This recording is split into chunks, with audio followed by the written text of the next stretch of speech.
Good morning, dear brothers and sisters in Jesus Christ, and welcome to day 6 of our Lenten reflections. In India, there are a lot of students preparing themselves for exams right now.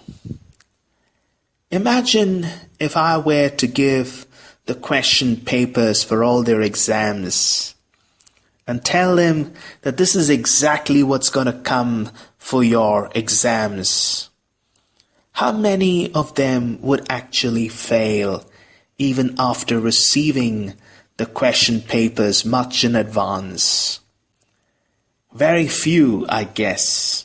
Only those who do not pay attention or were not interested about the question paper. Well, my dear friends, Jesus in today's gospel passage gives us already the question paper for the final exam that you and I will face, the last judgment. And all that is going to be asked on the day of our last judgment is just this. The Lord will separate the sheep from the goat. Then the king will say to those on his right hand, "Come you whom my Father has blessed, take for your heritage the kingdom prepared for you since the foundation of the world. For I was hungry, and you gave me food. I was thirsty, and you gave me drink. I was a stranger, and you made me welcome. Naked, and you clothed me. Sick, and you visited me.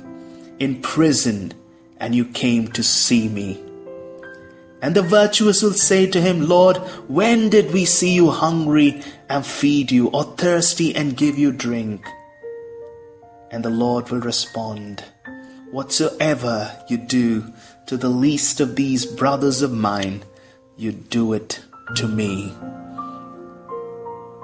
My dear friends, we live in a world what was called a globalization of indifference. We are so indifferent to the needs of our fellow brothers and sisters. We are so full of ourselves. All we think is about ourselves. It's just me and my world. We fail to realize that there's a neighbor who needs us. There's a neighbor who is the least amongst us, to whom the Lord is challenging us to reach out with compassion.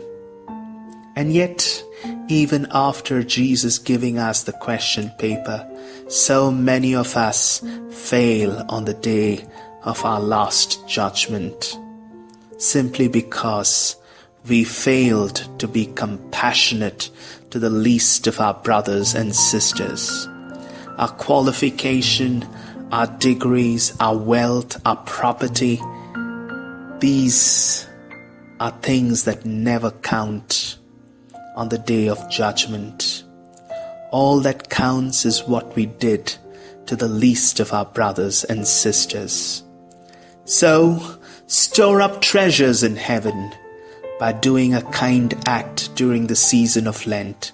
Find 1 or 2 brothers or sisters in your neighborhood who is the least, and reach out to them with acts of mercy and compassion. God bless you.